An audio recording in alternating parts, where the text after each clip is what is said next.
Entonces, como les digo, vamos a conocer a este artista muy particular, Hieronymus van Aken, mejor conocido como el Bosco. Ese nombre del Bosco se toma por este lugar en esta ciudad donde nació y murió, y todo parece indicar que pasó la gran parte de su vida, que es Hertogenbosch. Es una ciudad que está situada al norte del Ducado de Brabante, una de las ciudades más importantes y en la época del Bosco era además muy próspera. También se conoce como Buldeque, ahí lo tenemos señalado en el círculo rojo. Colinda con las provincias belgas de Amberes y Limburgo y es parte de los Países Bajos. Desde 1462, perdón, en que su padre compró su casa en la Plaza del Mercado, el Bosco vivió en esa misma plaza hasta que murió en 1516. Aquí vemos en la imagen de la derecha es cómo está más o menos de manera reciente, inclusive está ahí la escultura del Bosco, casi enfrente de su casa. Me parece que su casa es esta que vemos en esta parte de aquí, que se corresponde a una de las que están por acá en esta ilustración de la época del Bosco, que nos da una idea de cómo era conocido y todo este mercado que es en donde también se va a inspirar este artista para realizar algunas de sus obras. ¿Qué es lo que vamos a encontrar en la obra del Bosco? Bueno, básicamente los temas que va a tratar van a ser religiosos y alegóricos con un mensaje moralista. Varios de los personajes bíblicos que va a representar son Jesús, pero sobre todo santos anacoretas, que es lo que más le encargaban. Y es que el Bosco era sumamente religioso. De hecho, hacia 1486 fue admitido en la cofradía de élite muy importante que estaba dedicada a la Virgen María y contaba con miembros en diversas ciudades de los Países Bajos. Y desde su adscripción se mencionan pequeñas misiones y actos en los que participaba en forma activa. Algunos indicativos de la buena consideración en que se le tenía es justamente que le encargaban estas misiones y estos actos. Así que en este contexto, pues su obra será siempre con tema religioso. La técnica que utilizaba eran capas finas de pintura sobre una grisalla previamente elaborada, con su boceto, con unas pinceladas bastante libres, dando atención a los detalles como buen pintor del norte de Europa con esa tradición del detalle en las obras. Algo interesante es que incluía siempre un paisaje en sus obras. La mayoría de la obra del Bosco vamos a encontrar paisajes con, eh, eh, con el horizonte muy alto, son panorámicas muy extensas, con una gran cantidad de detalles. Nos detendremos en algunas obras en ese sentido, también era sumamente detallista. Y por supuesto, introduce la fantasía con detalles cotidianos, realiza estos seres metamorfoseados con figuras orgánicas y algunos mitad humano, mitad algún animal, etcétera, etcétera. Es muy interesante realmente la obra del Bosco. Y algunas de las fuentes a las que acude, según investigadores, para la representación de sus obras, entre otras, va a ser la Biblia de los pobres, la Biblia Pauperum. Aquí vemos una imagen a lo que me refiero.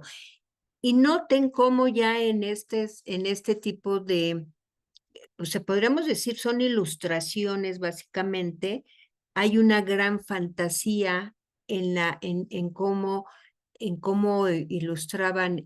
se ilustraba la Biblia con imágenes muy sencillas porque eran textos que iban dirigidos en general a la gente que muchas veces no sabía leer o escribir y que con imágenes podrían enseñarles lo que contenía la Biblia.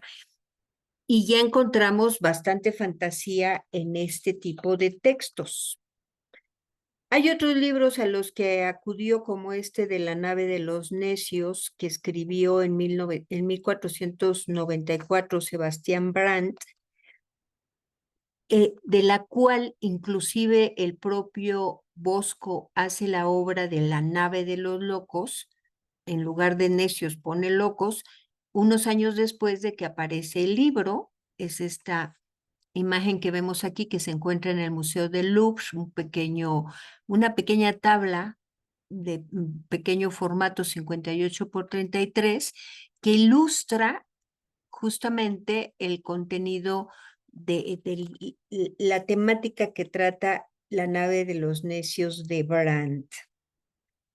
Y también algo bien interesante que se va a inspirar en el saber popular que se transmitía por medio de refranes y tradiciones, que en esta época era muy habitual en Holanda, en Países Bajos y en Flandes.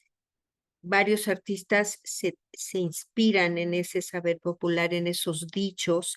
Un ejemplo lo tenemos en este refrán flamenco que ilustra claramente una de sus obras, que veremos con mayor detalle en un momento, que es El carro de heno. Y está basado, entre otras cosas, en ese refrán que dice: el mundo es como un carro de heno y cada uno coge lo que puede. Ahí ya nos da una idea de cuáles son las fuentes en las que se inspiraba el Bosco para hacer sus cuadros.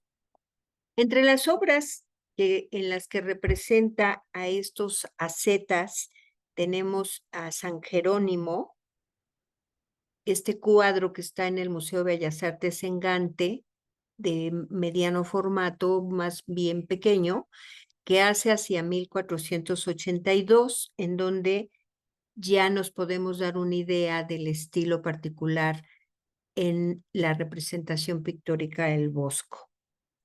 Noten cómo representa a San Jerónimo en una posición bastante inusual. Se encuentra boca abajo, tumbado, no está arrodillado como generalmente lo vemos en otras imágenes. Y a la derecha, nuestra derecha, hay un árbol hueco rodeado por su manto cardenalicio, y en las ramas encontramos a una lechuza. La lechuza, dependiendo del contexto, va a tener me acerco para que lo puedan notar. Vean, aquí está la lechuza. Tienen diversas interpretaciones. En este caso es un símbolo de la herejía. Pero también a un lado de él se encuentra un pájaro carpintero que simboliza, bueno, la lechuza, símbolo de la herejía, y su contraparte sería justamente el pájaro carpintero que lucha contra la herejía. Y San Jerónimo está dentro de una roca como si fuera una forma de concha. Vean que tiene esta forma. Es como una cuevita muy pequeña, y sobre ella encontramos las tablas de la ley, estas tablas que están aquí, que nos recuerdan un poco a esas tablas de Moisés salvado de las aguas, y que se identifica con el santo que se dispone a preparar las tablas de piedra como símbolo del fin de las tentaciones. Como les comento, está boca abajo y está abrazando el crucifijo con Cristo, y algunos detalles interesantes, como otro de sus atributos, que es el león, que más bien parece un pequeño gatito. Vean, inclusive hasta la manera en que está, la posición que tiene, nos recuerda como esas posiciones que a veces tienen los gatos, pero con una carita hasta muy indefenso, y unas imágenes bastante caprichosas, como esta que es parte de la media concha o de la media cueva. Es una cueva media destartalada en donde aparece San Jerónimo.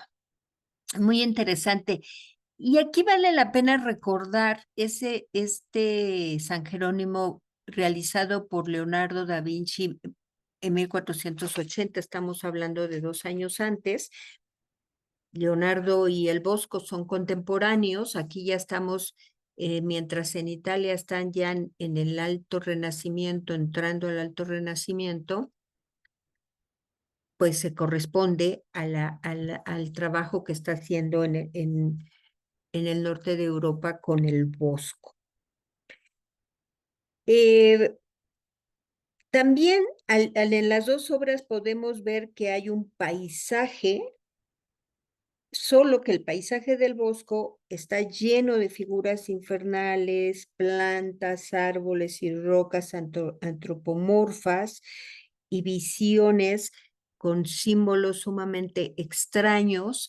Como les digo, él es muy dado a hacer paisajes con panorámicas más que paisajes, con un horizonte, con un punto de vista muy alto, porque podemos ver hacia el infinito casi casi, o sea, son planos y planos de paisaje, cantidad de detalles que podemos encontrar, personajes por ahí que se encuentran en los caminos, que aderezan sus obras, y grandes arboledas y alguna campiña por ahí, pero también formas orgánicas extrañas, antropomorfas.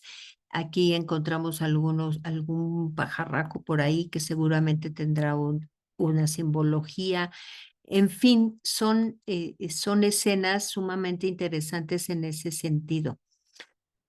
También encontramos otros atributos como el sombrero cardenalicio, la Biblia, en esta obra del Bosco. A diferencia de la obra de Leonardo, que es una obra sumamente realista, es una de estas obras que que no terminó y que podemos encontrar un poco su proceso del estilo y de la técnica aplicada, pero bueno, casi que podemos ver que hay un mundo de diferencia entre los dos estilos.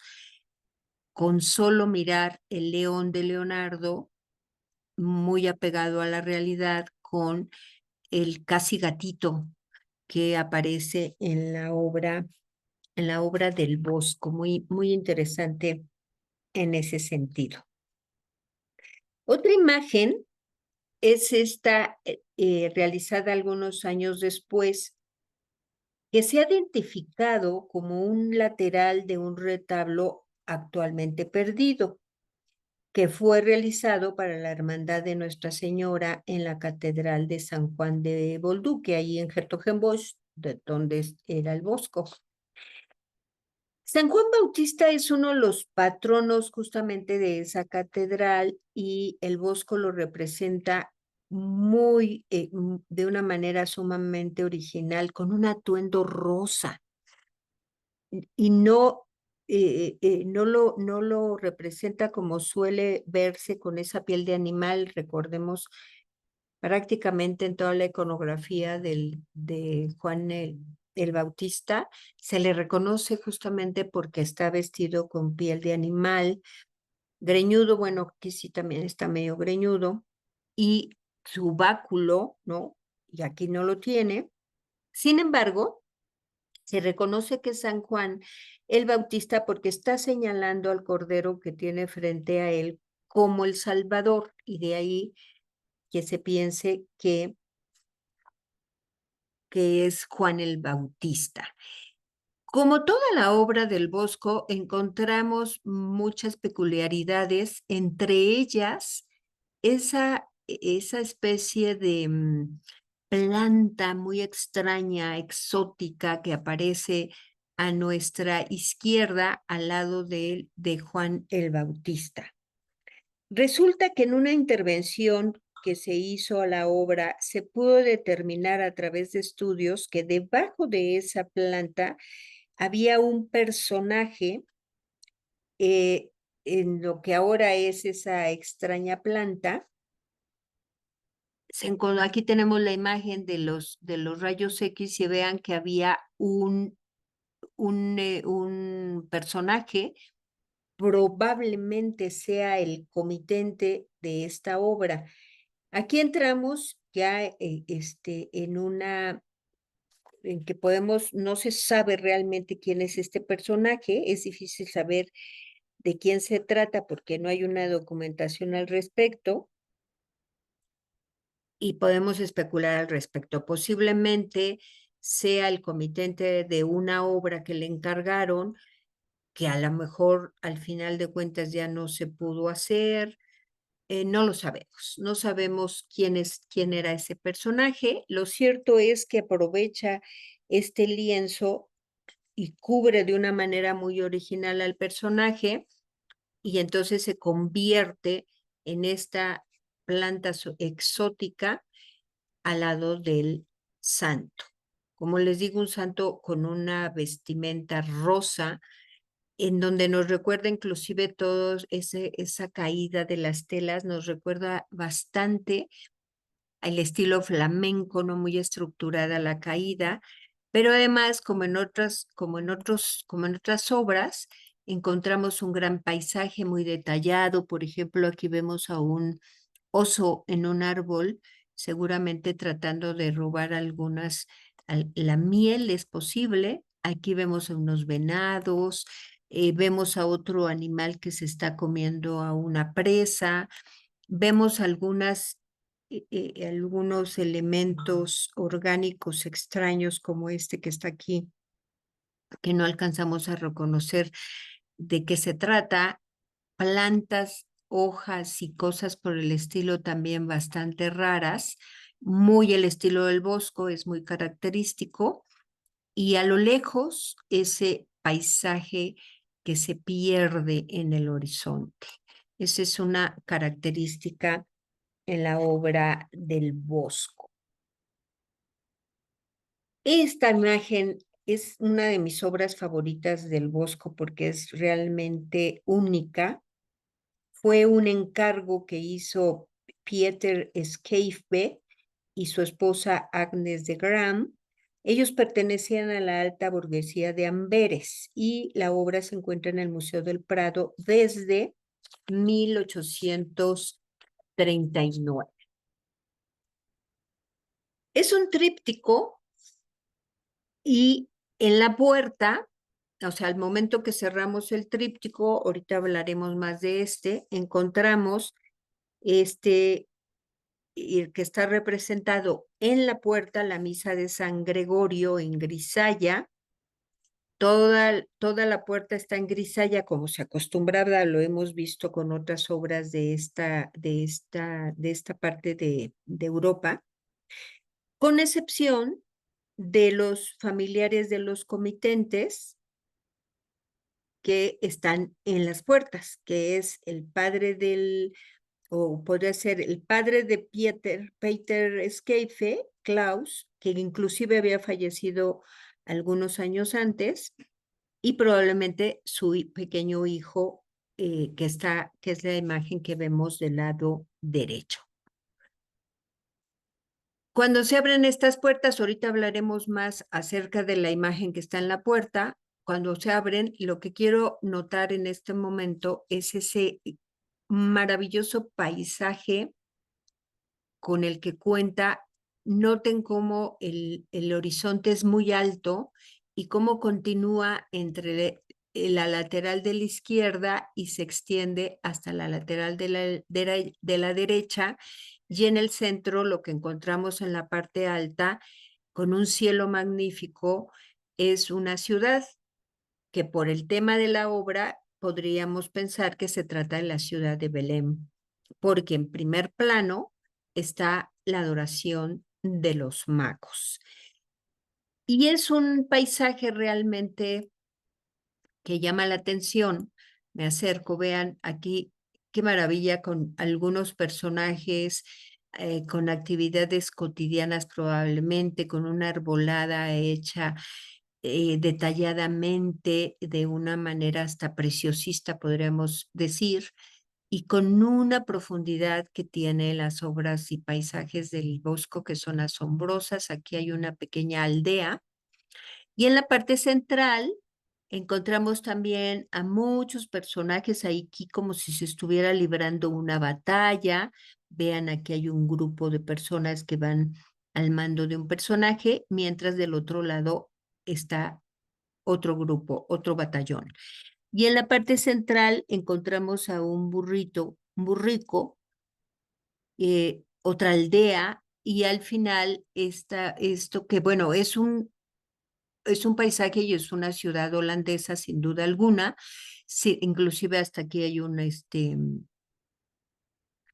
molino de viento, pero como estamos tratando el tema de la adoración de los magos, pues se podría pensar que se trata de una Belén en la Holanda. Y del otro lado, otra pequeña ciudad, podríamos decir, el mar, agua, el alta mar, por ahí se ven hasta algunas navegaciones.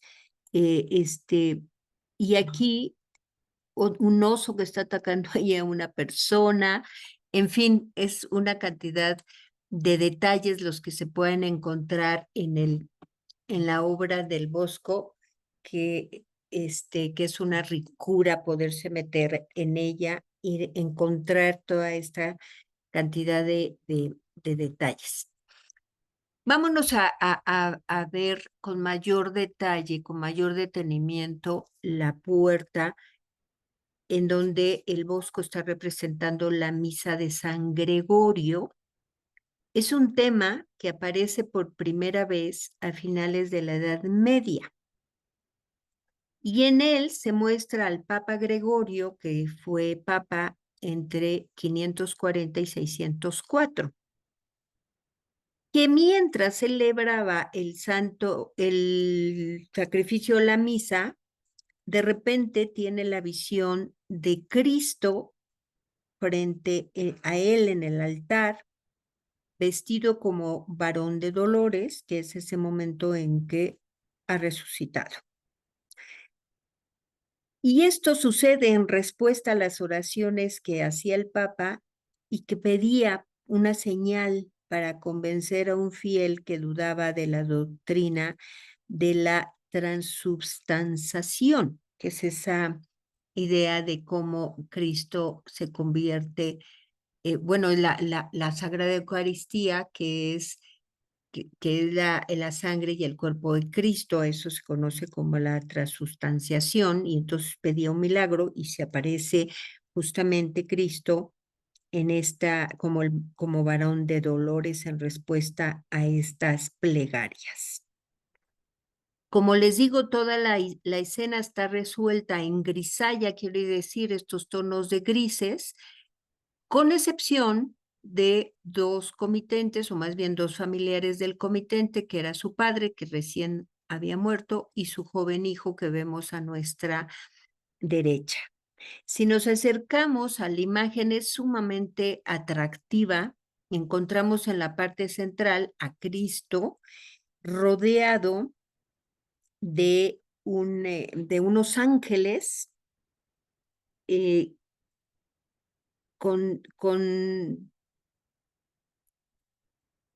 unos ángeles que están ahí, son 9 ángeles pintados en el marco a manera de bajo relieve. Vean, cada uno con una posición diferente, y luego dispone varias escenas como si formaran parte de un retablo a ambos lados de Cristo, con sus distintos escenarios distribuidos en cuerpos de abajo a arriba y de izquierda a derecha, las escenas de la pasión. Empezamos, me voy a acercar para ir viendo cada una de las escenas. Vean, empezamos de este lado con la oración en el huerto. Y luego, para seguir la lectura, nos tenemos que ir al otro lado de la imagen, y ahí vamos a encontrar el prendimiento de Jesús. nos seguimos del otro lado y encontramos el, el Cristo ante Pilatos, también una imagen muy interesante. Cristo está aquí de espaldas, está frente a Pilatos, lo llevan entre dos hombres.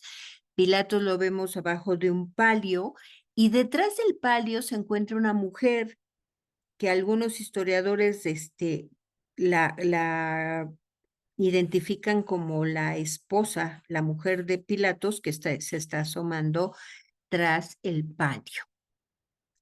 Y después nos vamos hacia el otro lado y encontramos la flagelación de Cristo, también conocida como el Cristo de la columna. Vean, porque está atado justo a la columna y lo están flagelando. Y cuando nos vamos del otro lado, encontramos la coronación de espinas y enseguida el camino del Calvario, que empieza aquí, sube y llegamos a la crucifixión. Una crucifixión también bastante interesante por varias razones. Recordemos que cuando se crucifican a Jesús, lo crucifican con dos bandidos, Dimas y Gestas.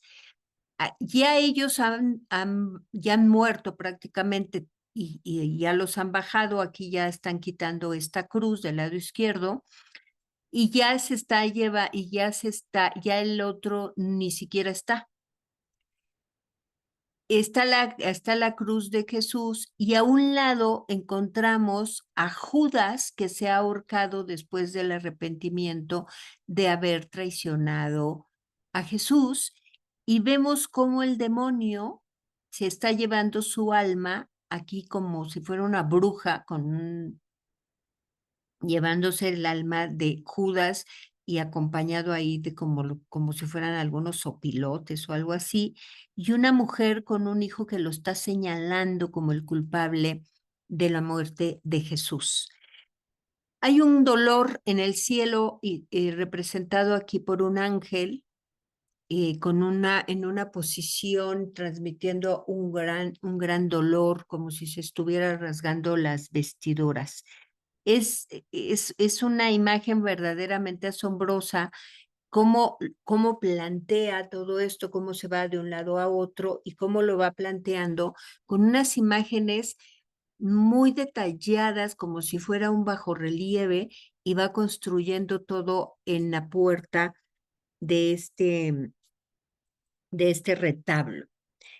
Cuando abrimos el retablo, lo que vamos a encontrar en la parte central del tríptico es justamente la adoración de los magos.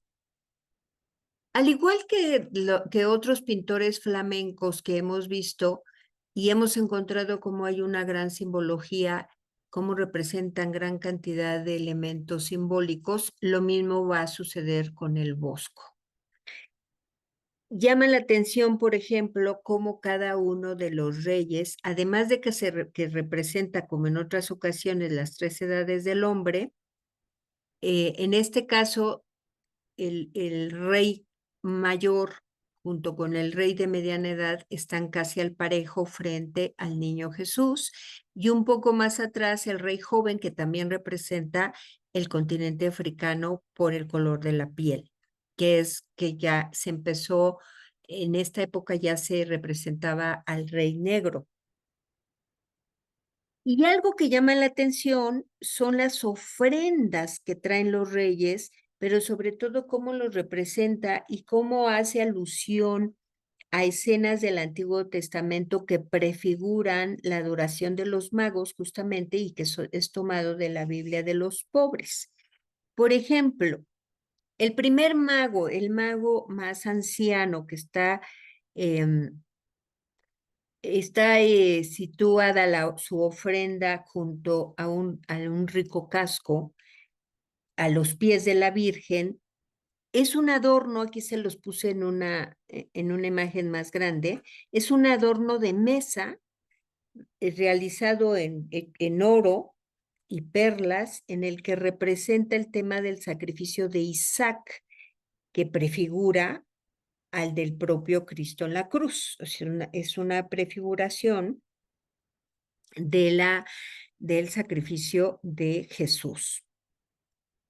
El siguiente rey mago lleva una esclavina metálica y ofrece al niño mirra en una bandeja de plata, y en la esclavina, además con un trabajo súper minucioso, es una esclavina metálica y entonces hace un trabajo como si fuera un bajorrelieve, lo hace con grisallas y apenas unos cuantos toques de color en algunas partes, un trabajo verdaderamente detallado, asombroso, muy, muy bien resuelto, en donde nos ofrece uno de los temas de la Biblia de los pobres que está asociada con la adoración de los magos, y es la reina de Saba ofreciendo, aquí vemos a la reina ofreciendo sus presentes a Salomón, al rey Salomón.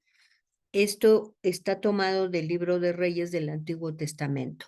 Y en la parte baja de la esclavina encontramos otro pasaje bíblico de Jueces, en donde se representa la ofrenda que hace Manoa, un personaje que está en esta narración, y su mujer, después de que Dios les comunicara el nacimiento de su hijo Sansón, son los padres de Sansón, también prefigurando el nacimiento de Cristo. Como vemos, son imágenes muy simbólicas, tanto tanto de la prefiguración de la llegada de los reyes como de la propia, de la propia sacrificio de Jesús, de las escenas de la pasión de Cristo, que además se relacionan con las que están en la puerta. Y el tercer mago lleva un recipiente de forma esférica en donde contiene el incienso que va a regalar al niño Jesús. Y en él también hay una representación también del libro de Samuel del Antiguo Testamento, en donde se encuentra Abner arrodillado ante el rey David, ofreciéndole que las tribus del norte de Israel se sumen a las del reino de Judá.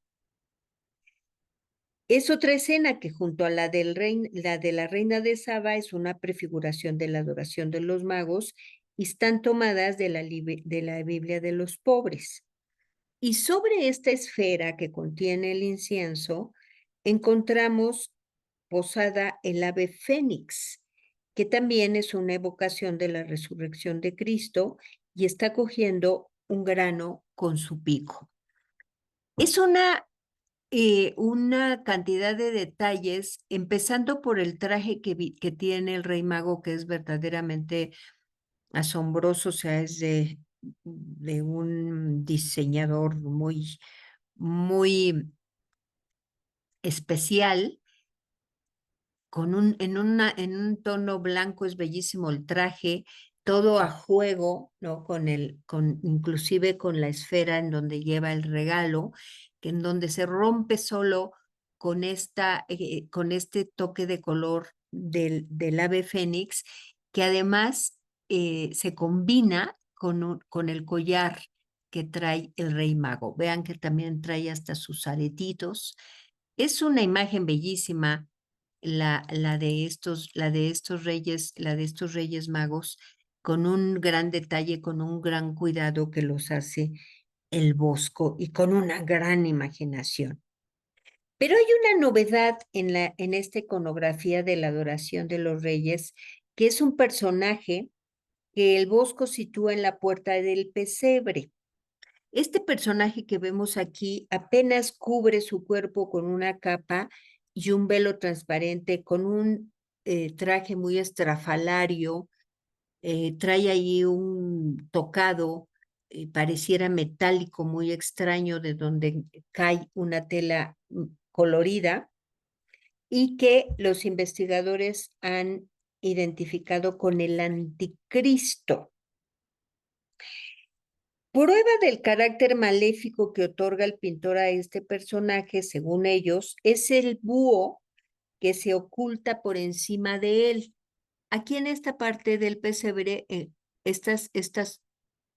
esta parte que les acabo de ampliar es esta que está aquí arriba del personaje, y aquí se alcanza a asomar un búho. Está oculto ahí en esta parte superior del enil, mirando a un ratón ahí muerto que se convierte en su presa.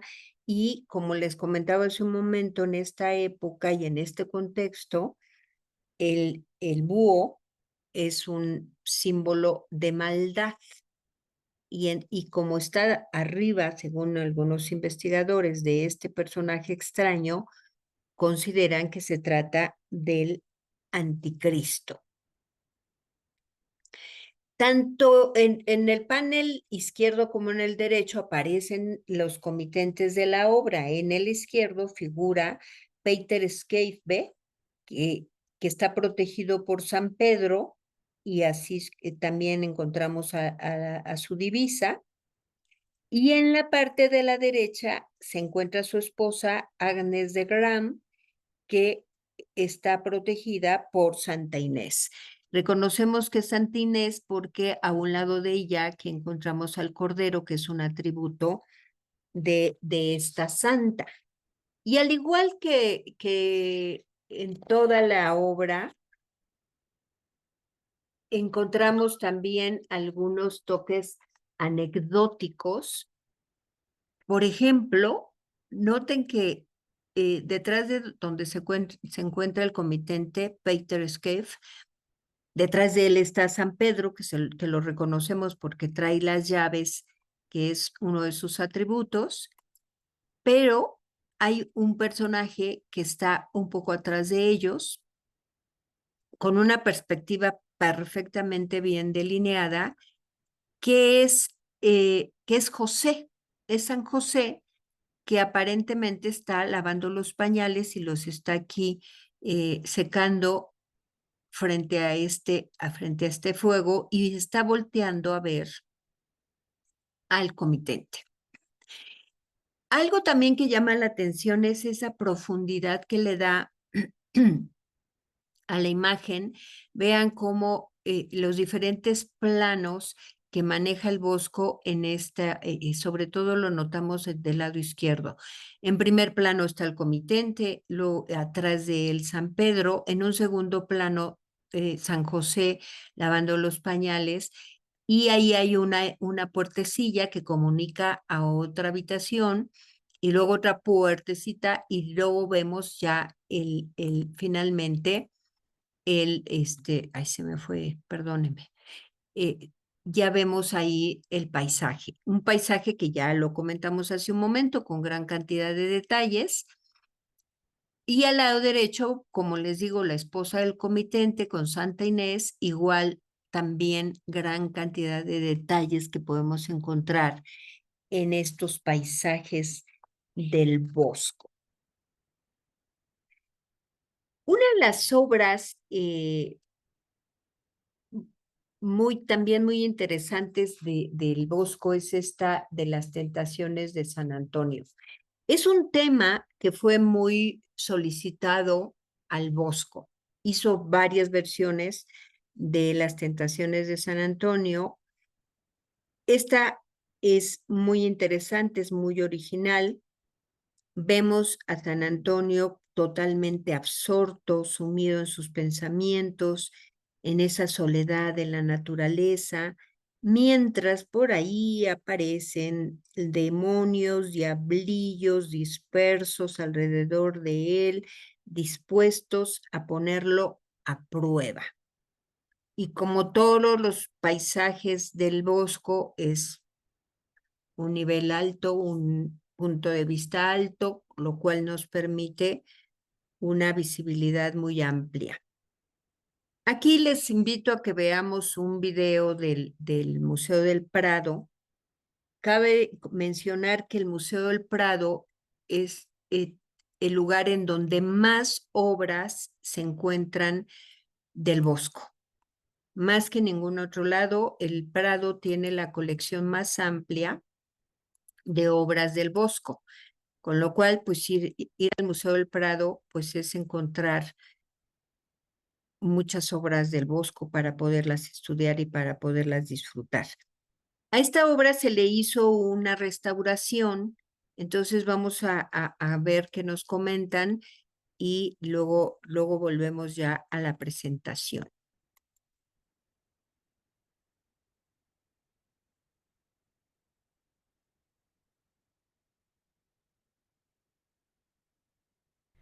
Las tentaciones de San Antonio del Museo del Prado fueron adquiridas por Felipe II en la almoneda de Juan de Benavides, marqués de Cortes, en 1563. Como no las envió al monasterio del Escorial hasta 1572, lo más seguro es que las destinara antes a otro de los sitios reales, hasta que en 1839 se trasladó al Museo del Prado. El santo aparece cobijado en este tronco de árbol, que está sumido en sus pensamientos y no leyendo como sucede en otras representaciones. Solo está concentrado, pensando, atento. Vemos que lleva el libro colgado en una bolsa a su espalda. También es excepcional en la manera en que se representan los demonios, los diablos, que no están atacando al santo como suele ser habitual, sino que en cierta medida se están preparando para el ataque. Este cuadro necesitó restauración debido a su confuso estado de conservación. Realmente estaba aparentemente bien, en sala, colgado, pero su presentación no era la correcta. Tenía restauraciones de hace relativamente pocos años que confundían con barnices teñidos y con retoques excesivos el verdadero estado de conservación de la obra. Tenía la peculiaridad que sufrió un pequeño daño, una salpicadura en la zona central del manto del santo que deterioró la pintura. Esa salpicadura debió producirse en un momento muy cercano a su ejecución, puesto que la primera reparación fue realizada también en Flandes con una técnica muy cercana a la original del pintor, con unos pigmentos muy semejantes, sin barniz de separación entre las dos intervenciones. Esto nos indica que es un momento muy cercano después de su ejecución. Pero suficientes años para que quizás el pintor que tuvo que hacer esta reparación quisiera acomodar un poco la obra a la moda de su momento, añadiendo ciertos elementos decorativos en las copas de los árboles, engrandeciendo la frondosidad del paisaje y quizás intentando eliminar la horizontalidad que realmente caracteriza al paisaje del Bosco. Esta intervención hace que todas las demás restauraciones que ha tenido a lo largo de su historia hayan tenido un poco la intención de enmascarar estas dos calidades. Hemos de recordar que el formato original de la pintura es en arco de medio punto. Quizás al llegar el cuadro al Museo del Prado se deseó darle un formato más museable, entre comillas, un formato rectangular, más sencillo de presentar al público, y es en este momento en el que se pudo hacer el añadido. Los dos lunetos, digamos, las dos esquinas superiores están añadidas. La pintura efectivamente es muy semejante a la original, está muy bien ejecutada, es una buenísima restauración, pero tiene un golpe pictórico, una pincelada muy redonda, mucho más propia de una persona del siglo XIX. Mi restauración pretende entonces primero identificar todas estas intervenciones anteriores y recuperar la verdadera calidad pictórica del Bosco que se encontraba oculta con este intento de homogeneizar la superficie pictórica. Tras un profundo estudio, realizo una limpieza, eliminando este barniz relativamente reciente y estas intervenciones, solo las últimas realmente. Resulta, creo que imposible, pero en ningún caso ha sido la intención, retirar la restauración inicial flamenca, puesto que está ejecutada directamente sobre la pintura original, sin un barniz intermedio que la proteja y que la aísle. Ahora reconocemos pincelada mucho más transparente, una materia mucho más liviana, más propia del Bosco. Finalizada la limpieza, la reintegración ha sido muy sencilla, se encuentra en un magnífico estado de conservación, tiene muy poquitas faltas y solo cerrando esas mínimas faltas y velando ligeramente los daños se recupera toda la composición. En la reintegración de las intervenciones del siglo XVI, aquellas que afectan al manto, he intentado hacer una ligerísima veladura que a cualquier investigador, estudioso o simplemente curioso le permita entender este leve daño que presenta el manto del santo y entender cuál ha sido la historia material de la obra sin enmascararlas del todo. La restauración se completa con la recuperación de su formato original, ocultando estos añadidos por medio de unas albanegas del marco. Por supuesto no se retiran, puesto que ya forman parte también de esta historia material de la que hablamos, de manera que el espectador pueda volver a centrar su visión no en el frondoso paisaje, en las copas de los árboles, que realmente no son la idea original del Bosco, sino en la escena central de la composición. Toda esta manipulación de las últimas restauraciones no nos dejaban ver cosas tan bonitas como el humo que emerge de detrás del tronco del santo. Es tan sutil, tan ligero, que podría ser confundido con una veladura inadecuada, y así se encontraba en su última presentación. Y hoy podemos disfrutar de este ligero humo que da un poco el marco, el encuadre a San Antonio. Los pequeños figuras del Bosco intentan, entre comillas, fastidiar al santo atacando sus atributos. La figura que emerge del río con estas largas uñas negras parece que quiere atacar al cerdo, y las que llevan el cántaro de agua están apagando este fuego de San Antonio, que no es más que otro de los atributos por los que podríamos reconocer al santo. Realmente esta restauración creo que ha conseguido recuperar la verdadera calidad pictórica del Bosco, eliminando muchos elementos que, sin tergiversar demasiado, no nos dejaban llegar a ver su maravillosa transparencia, la pincelada y la calidad pictórica maravillosa que tenemos en esta obra. Tras la restauración nos encontramos ante una obra peculiar, única y excepcional en el tratamiento del tema de las tentaciones de San Antonio, que es uno de los que más repitió el Bosco a lo largo de su vida. Interesante, ¿verdad? Por un lado, cómo plantea el tema, y por otro lado, toda la restauración y cómo ven esos repintes, y a través de los estudios que se hacen, y cómo dejan la obra en donde recupera esa frescura, y además, bueno, pues todos los elementos que se había planteado el Bosco al hacer esta obra. Así llegamos al Jardín de las Delicias, considerada como una de las obras más fascinantes, misteriosas y atrayentes de la historia del arte. Por supuesto que no es una obra hecha para una iglesia. El Bosco usa este género para el Palacio de Coudenberg en Bruselas, que era propiedad de los Nassau, una familia nobiliaria de Alemania. La obra ingresó al Museo del Prado en 1939, y a partir de ese momento se encuentra expuesta en sus instalaciones. Es una obra que mide de altura 2,20, la tabla central mide 1,95 de ancho por 2,20 de alto, los laterales 97 centímetros cada uno. El estilo del Bosco nos recuerda a esos cientos de predicadores que recorrían las ciudades europeas medievales buscando captar la atención de los transeúntes con pequeñas parábolas, muchas de ellas indescifrables, inimaginables, si no fuera porque el Bosco las describió. Y para lograrlo se valió de simbolismos arcanos propios de la cultura popular de los Países Bajos, de referencias eruditas a manuscritos iluminados medievales, a bestiarios de la época, quimeras fascinantes, delirios eróticos de un gran sueño de fiesta o un día febril, y otros motivos posiblemente que no quieran significar más que la expresión de la imaginación llevada al límite de este artista tan peculiar. La obra, siendo un tríptico, también en la parte exterior, una vez que se cierra, alude al tercer día de la creación del mundo. En la parte superior se puede leer la frase extraída del Salmo 33 que dice: Él lo dijo y todo fue hecho. Él lo mandó y todo fue creado. De ahí que se piense que alude a este día de la creación.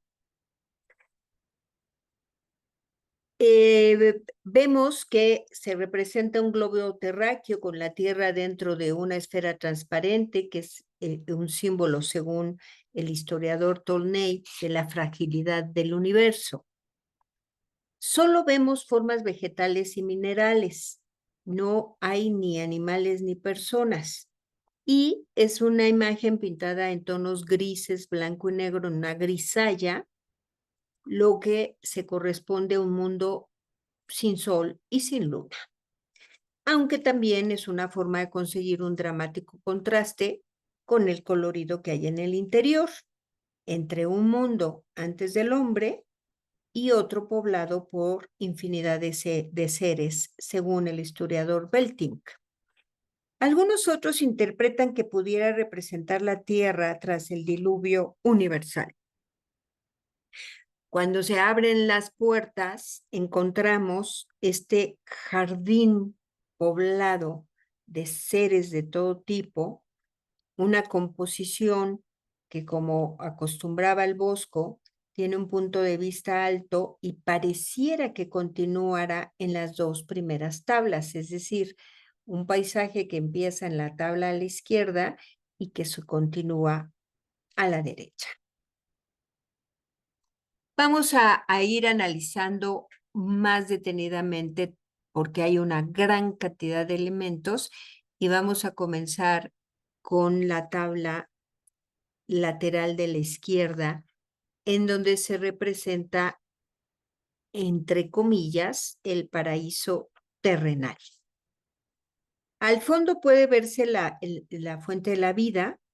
En primer plano hay una escena del todo atípica, pareciera la presentación que hace Dios de Eva con Adán más que la creación, sino como que fuera una representación que no se encuentra en ningún pasaje bíblico. Y en lo que aquí podemos ver, vean esa presentación que hace Dios de Eva con Adán, es por lo menos extraña. En otras obras hemos visto, y eso nos hace pensar y dudar realmente si se trata del paraíso. Porque aunque pareciera un paisaje típico del Edén asociado con ideas de paz y sosiego, con poquito que observemos, el escenario se ve truncado. Hay varios signos de hostigamiento que podemos notar en esta imagen. Animales que se están enfrentando unos a otros. Ahí vemos a un león derribando un ciervo que se dispone a comérselo. Y un extraño bípedo es perseguido por un jabalí. Ni siquiera podemos identificar los animales que está planteando el Bosco. Inclusive en el estanque que vemos en la parte baja, las disputas entre los animales ahí también se dan. Un leopardo lleva en la boca un ratón, un ave está atacando una rana. Es decir, son señales ajenas a la paz paradisíaca que suelen interpretarse como un aviso de pecado. En la fuente de la vida, que es esta estructura que está ahí en la parte central, vemos que es entre mineral y orgánica y tiene un orificio por el que se asoma una lechuza. Ya he comentado que en este contexto es un explícito símbolo de la malicia. Pareciera como que son elementos que nos están preparando para la siguiente imagen. Es como un antecedente de lo que encontraremos en la siguiente imagen. porque además ya en la parte alta, ya habíamos hablado de este león que se está comiendo ahí a lo que pareciera un ciervo, pero hay otros elementos también extraños aquí, este que es recurrente en la obra del Bosco, el oso ahí moviendo el árbol, un elefante que lleva un chango en la parte de arriba.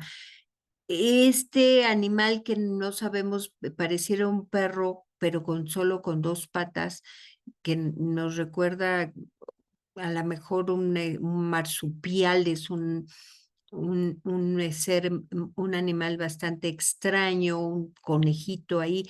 El conejo también recordar que es un animal simbólico de un animal que representa la lujuria en muchos casos. Así que el panel central muestra un paraíso engañoso, pero ya empieza a ser engañoso desde la primera imagen del lateral. Este sería un falso paraíso entregado al pecado de la lujuria. El Bosco era un artista, ya les he comentado que era sumamente religioso, pero era un personaje que estaba obsesionado con el pecado en general y con la lujuria en particular por imágenes como esta. Al ser esta imagen contribuye a ese engaño porque en esta tabla central parece que continúa la del paraíso terrenal.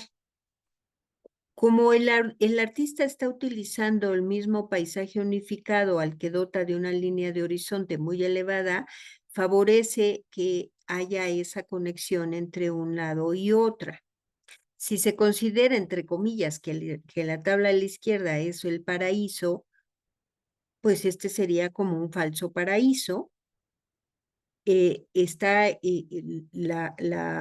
Coloca el Bosco en tres líneas en tres planos superpuestos, tanto en estas dos tablas del paraíso y el jardín como en la del infierno. En el plano central vamos a encontrar que ha representado a un estanque. Vean aquí, vean esta continuación que hay entre el panel de la izquierda, que es el lateral, y pareciera que continuara, pero sobre todo en la parte alta del horizonte. En la parte central, el Bosco ha representado este estanque lleno de mujeres desnudas, y a su alrededor, en sentido contrario al de las agujas del reloj, gira un grupo de hombres sobre distintas cabalgaduras, algunas de ellas muy exóticas, otras muy fantásticas, pero casi todas asociadas a distintos pecados capitales. Al fondo de la escena, el Bosco ha incluido 5 construcciones fantásticas sobre el agua. La central es similar a la de los 4 ríos del panel del paraíso, aunque esta está resquebrajada para simbolizar su fragilidad, así como ese carácter efímero de las delicias de las que gozan hombres y mujeres que pueblan este jardín. La lechuza representada en el interior de la fuente que habíamos visto en la tabla del paraíso del lateral izquierdo, en este caso se sustituye por estas figuras humanas en actitudes sexuales explícitas que están ahí en esa parte central. Y si nos fijamos y nos acercamos un poco a la imagen, vamos a encontrar que de diferentes lugares vienen contingentes de personas desnudas que se van acercando al jardín, tanto personas como animales de todo tipo. Aquí encontramos, pero aquí viene un contingente muy numeroso. Otro contingente está entrando por aquí, por esta entradita. Se deja ver que vienen de la parte central. Y luego encontramos a otros contingentes en la parte de la derecha. Vean, aquí por aquí se alcanzan a ver. que van a entrar todos por diversas puertas que hay en estas partes de atrás. Cada uno tiene, aquí hay otra puerta por donde están entrando y aquí encontramos otra puerta. Aquí viene un contingente también de seres antropomorfos extraños que no podemos identificar. En la parte inferior vamos a encontrar representados un gran número de figuras humanas, prácticamente todas desnudas. Hombres, mujeres, blancos, negros aparecen en general en grupos o en parejas, manteniendo relaciones con una fuerte carga erótica alusiva al tema que domina la tabla, que es el pecado de la lujuria. Los animales reales o fantásticos muestran dimensiones muy superiores a las normales. Encontramos unos, por ejemplo, si nos acercamos, vean el tamaño de estos pájaros, prácticamente más grandes que las propias personas, inclusive les sirven como de transporte para ir a diferentes lugares. También hay una gran cantidad de representaciones de frutos que hacen también alusión al pecado de la lujuria y conchas, una gran cantidad de posiciones que aluden al pecado capital. En todos los lugares, en todas las imágenes que veamos, es una alusión en esta parte central del pecado de la lujuria. Y entre estos animales fantásticos vamos a encontrar dos de ellos que son dos búhos, vean, uno a cada lado de la tabla, que como ya les he comentado, evocan la maldad. Están en posición frontal los dos, dirigen la mirada hacia el espectador y está uno en cada extremo de la tabla. Y en el panel derecho, por supuesto, se representa el infierno. Es el más impresionante de los conocidos del Bosco.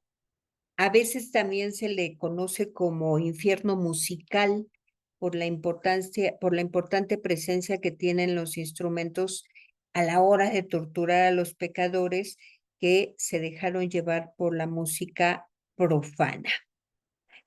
Se ignora por qué el Bosco asociaba la música con el pecado. Es extraño, probablemente era una época en que empezó a utilizarse la música fuera del contexto religioso y entonces le da como como esa connotación de que si no es una música religiosa, pues entonces es pagana y por lo tanto pecaminosa. Es posible. Pero si el panel de la imagen central estaba dominada por la lujuria, en el infierno se castigan todos los pecados, todos capitales y no. Y un buen ejemplo de ello lo encontramos en este demonio con cabeza de pájaro. Es una especie de búho sentado sobre una suerte de silla orinal infantil que devora hombres al tiempo que los expulsa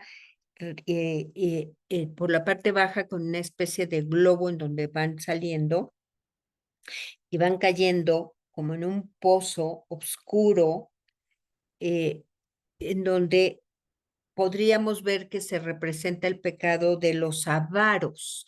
Entonces, la avaricia está siendo castigada por este personaje muy, no podríamos decir siniestro, sino bastante singular y hasta anecdótico, podríamos decir.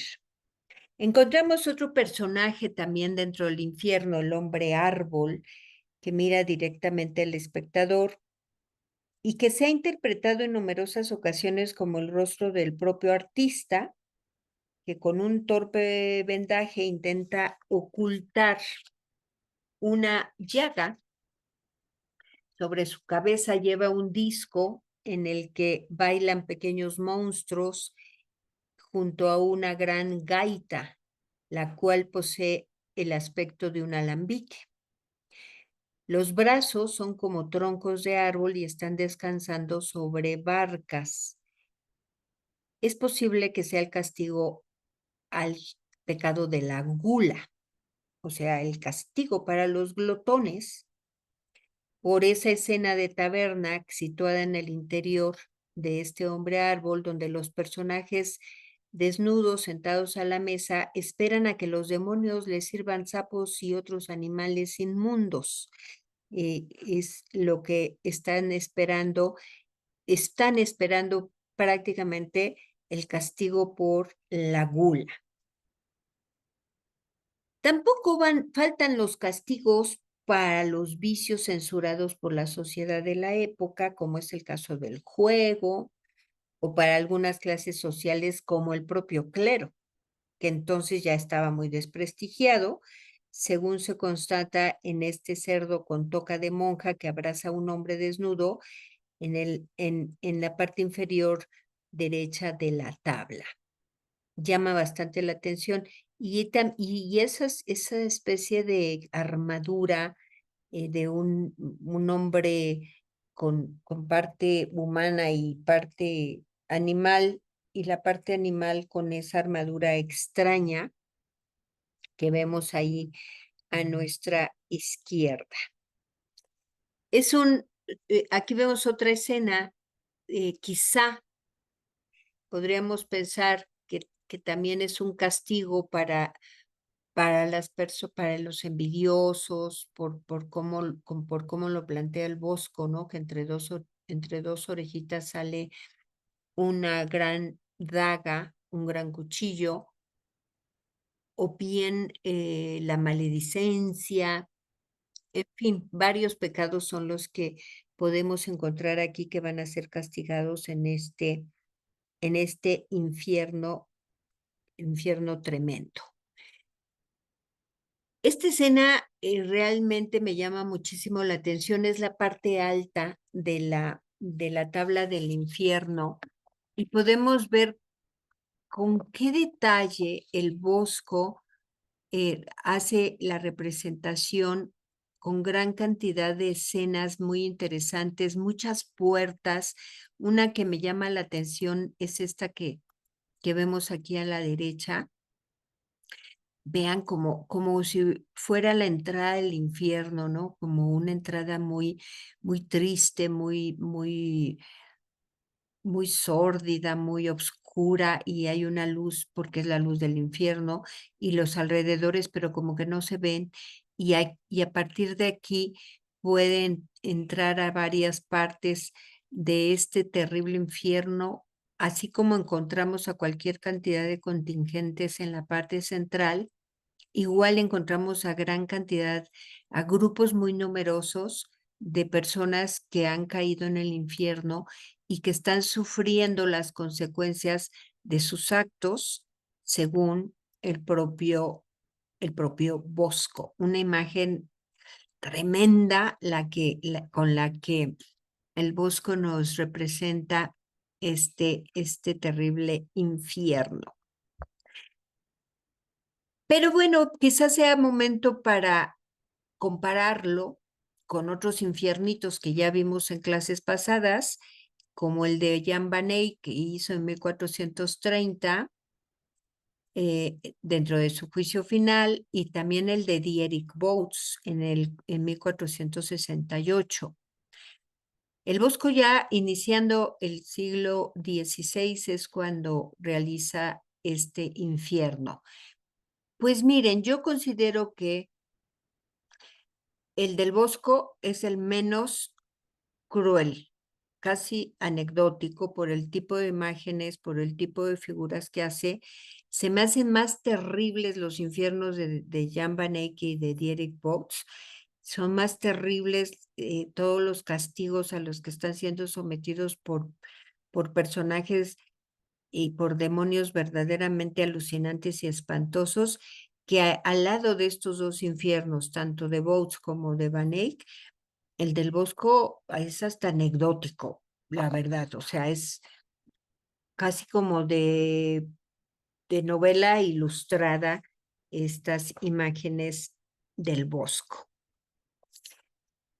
Hay una tabla ahí en el Museo del Prado, los pecados capitales que todavía es motivo de estudios para determinar la autoría del Bosco. Algunos estudiosos piensan que podría ser de un seguidor del Bosco, aunque el Museo del Prado sostiene que la atribución es correcta al pincel del Bosco. La fecha de realización es aproximada entre 1505 y 1510, es una tabla de mediano formato, 1,20 por 1,40 prácticamente, y el tema es ya clásico en el Bosco. ¿Y qué está representado? Pues los pecados capitales representados en esta mesa alrededor de un gran ojo, cuyo centro es la imagen de Cristo saliendo de la tumba como varón de dolores, que ya lo hemos visto en esa grisalla de la misa en la tabla de la adoración de los magos. Y está mostrando la llaga del costado que le hicieron al final para cerciorarse de que había muerto en la cruz. Y se fijan, alrededor de la imagen del Cristo tiene una inscripción que dice: cuidado, cuidado, Dios está mirando. Y en el anillo que rodea esta especie de pupila, es como un ojo, con ese anillo que rodea la pupila y donde están pintados finos rayos dorados. Es como el ojo de Dios, que es el centro de esta mesa. Y el anillo exterior de la mesa está dividido en 7 segmentos de tamaño diferente, en donde el Bosco representó a cada uno de los pecados capitales. Y todos están identificados por una inscripción del nombre de cada pecado. En la tabla de la lujuria encontramos un campo plantada en donde está una tienda de color rojo intenso, como una tienda de campaña, en la que hay 2 parejas de enamorados que están celebrando una comida campestre. A un lado encontramos a 2 juglares o probablemente 2 bufones, y en un primer plano algunos instrumentos musicales. Esta idea, como les digo, lo vimos en el infierno del Jardín de las Delicias, de relacionar cierta música con los pecados capitales. En el caso de la gula, la plantea en una escena de interior en donde vemos a 4 personajes. A la mesa del banquete hay un hombre gordo comiendo, a la derecha de pie otro que bebe ansiosamente directamente de la jarra, y eso provoca que el líquido se caiga de las comisuras de sus labios. Y a la izquierda, una mujer presenta una nueva vianda en una bandeja. Aparece un niño obeso simbolizando el mal ejemplo que se le da en la infancia, que está reclamando la atención de su padre. Y en un primer plano, una salchicha se asa al fuego. Es decir, es la gula. Este señor ya no puede con tanta comida y sin embargo le siguen trayendo viandas y sigue habiendo más y más comida.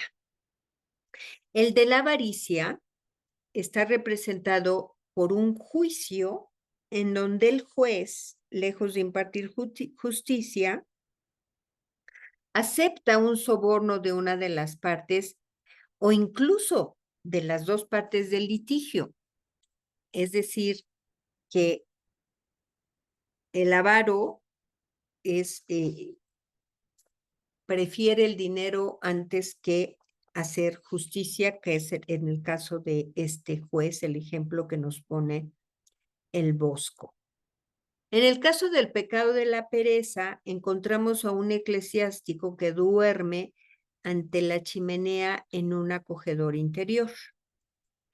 Llega una mujer a la que se ha identificado como la fe, elegantemente ataviada, que trata de despertarlo para que cumpla con sus deberes de oración.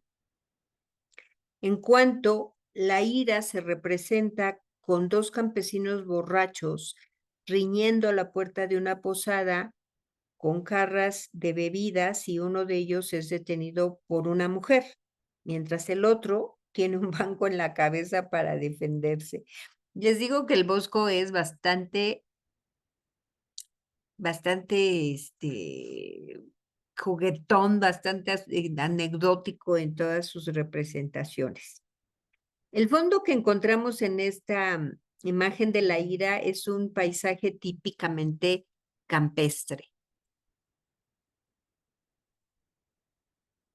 En el caso de la envidia, está representado por un personaje burgués que intenta seducir a la mujer de otro, aparentemente un mercader, mientras que el mercader sostiene un hueso en la mano, mira a un halcón que tiene un hombre en la calle.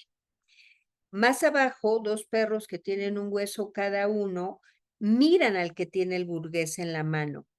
Hablamos de la envidia de todo mundo. Y para finalizar, un hombre está robando el comercio en el que sucede toda esta acción. La envidia también puede llevar justamente al robo de cosas que le pertenecen a otra persona. Y en el caso de la soberbia, que también podría ser la vanidad, es esta mujer en un interior con algunos objetos de uso cotidiano que se está mirando a un espejo que hay en un armario. El espejo llama la atención porque lo sostiene un pequeño demonio, y en la habitación contigua se ve otra estancia con algunas otras figuras.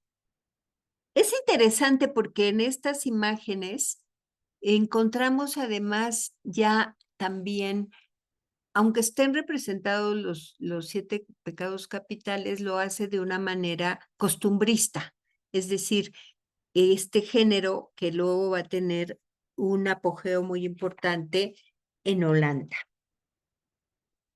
Además de esto, en cada una de las esquinas hay 4 pequeños círculos que representan las postrimerías. Esto es, la muerte, el juicio, el infierno y la gloria. Estas postrimerías están representadas según la iconografía tradicional de la pintura medieval. Así tenemos en el margen izquierdo superior representada la muerte, que es una imagen prototípica de lo que se conoce como Lars Moriendi, que son estos textos medievales donde se habla de un buen morir. Encontramos a este moribundo con la cabeza vendada, rodeado por un médico, 3 religiosos, una monja, un ángel y la muerte. En otra estancia se ve a los familiares ahí orando por el pobre hombre que está a punto de morir. En el otro extremo, en el extremo de la derecha, encontramos al juicio, que está representado con Dios entre ángeles y los muertos saliendo de sus tumbas. Entre ángeles y santos y santas. Es como un pequeño juicio final. Debajo del juicio, justamente el Bosco coloca a la gloria, que tiene forma de un palacio en el que está Dios con ángeles, y se representa también al arcángel San Miguel y a San Pedro, que son protagonistas de esta iconografía. Pero la más llamativa es la del infierno, que se encuentra en la parte baja de la muerte. Es tenebroso y con estos colores rojos que vuelve al tema de los 7 pecados capitales, representando 7 diferentes formas en que los demonios torturan a los condenados por incurrir en cada uno de los pecados capitales.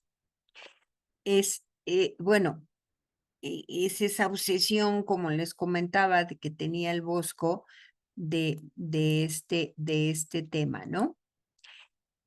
Y finalmente, hay unas filatelias en la parte superior e inferior con unas inscripciones. En la superior dice, porque son un pueblo que no tiene ninguna comprensión ni visión, si fueran inteligentes, entenderían esto y se prepararían para su fin.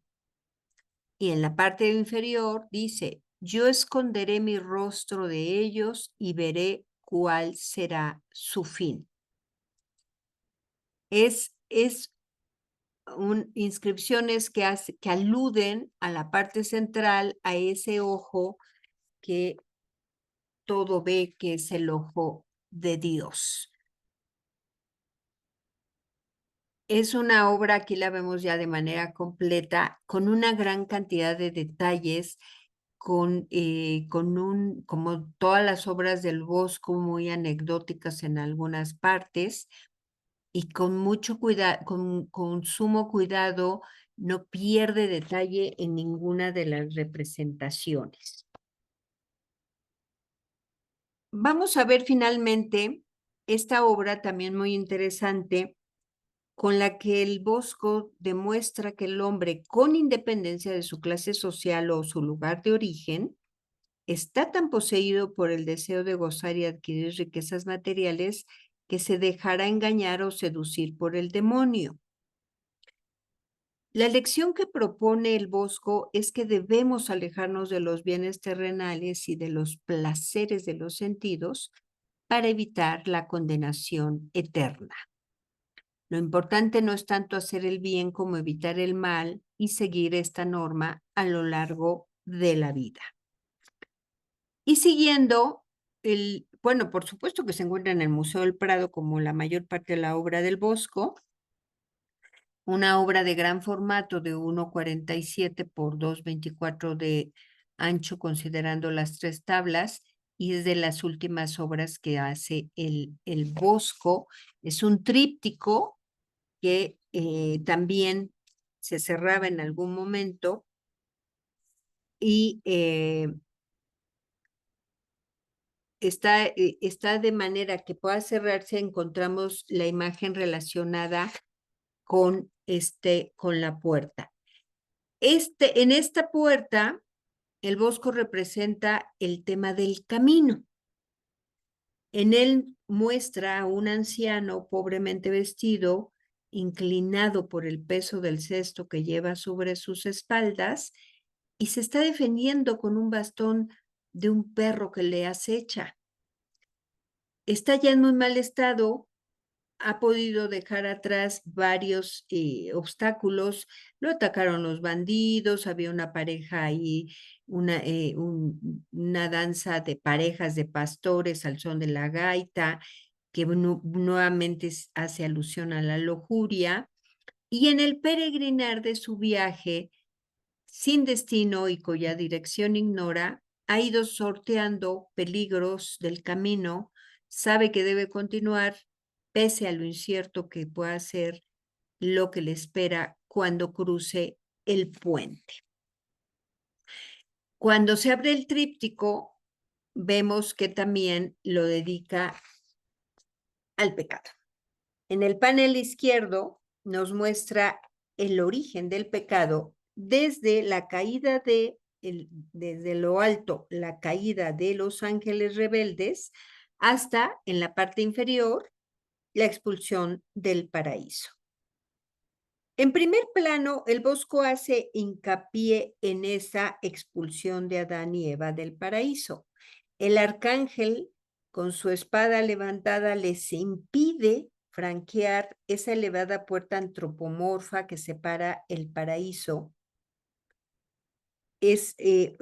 que es el escenario de la creación de Eva y de su tentación por la serpiente, del mundo en el que va a transcurrir la vida del hombre tras su pecado. Esta es la parte de en medio. Vemos cómo en esta parte justamente, por un lado, es la creación de Eva del costado de Adán, con la imagen de Dios en esa creación, y en un plano más cercano al espectador encontramos a la serpiente enrollada en el árbol, pero con cuerpo de, digamos que parte serpiente y parte mujer que le está ofreciendo el fruto prohibido, y Eva lo toma y luego viene en la parte inferior la expulsión del paraíso.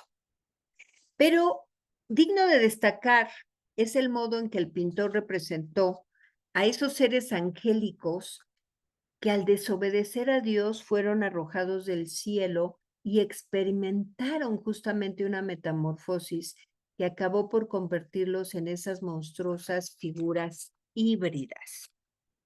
Esto es muy interesante porque es lo que vemos en la parte superior de este lateral. A Dios Padre que está echando fuera a todos estos ángeles caídos, a todos estos ángeles que desobedecieron, que se quisieron poner a la misma altura y al mismo nivel que Dios, lo desobedecen y entonces los expulsa y vean cómo van saliendo como eran, como angelitos, y conforme van cayendo, se van convirtiendo en esos seres antropomorfos extraños que nos recuerdan todos esos seres que están en el Jardín de las Delicias y que entonces ahora quizás podríamos identificarlos como justamente demonios. En el panel central, el artista nos muestra a la humanidad arrastrada por el pecado, yendo tras ese carro de heno con el que se ilustra el versículo de Isaías 46. Toda carne es heno y toda gloria como las flores del campo. Alude a lo efímero y perecedero de las cosas terrenales, pero también puede recrear el proverbio flamenco que dice, el mundo es como un carro de heno y cada uno coge lo que puede. Bajo la atenta mirada de Cristo Redentor, todos los estamentos quieren coger un puñado de ese heno, incluido el clero, aquí abajo, incluido el clero que está en la parte baja. Me voy a acercar con la lupita. Vean, todos aquí aparecen, quieren tomar un puñado de heno, el clero por supuesto, pero el clero no solamente toma un puñado, sino que lo guarda y luego lo vende, que es lo que nos representa aquí el bosco en esta parte inferior. Con lo cual está censurando los vicios de la avaricia y bueno, también en el caso de la lujuria, ahorita lo veremos en la parte alta.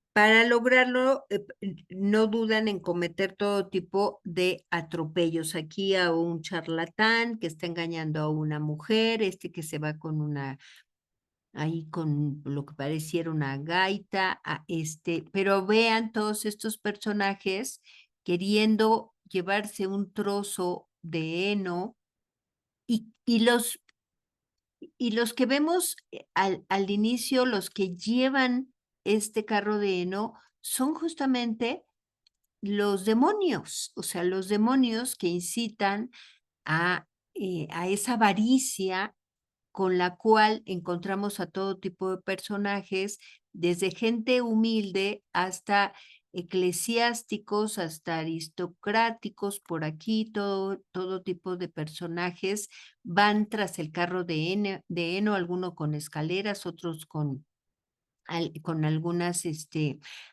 elementos que les permitan tomar del carro de heno.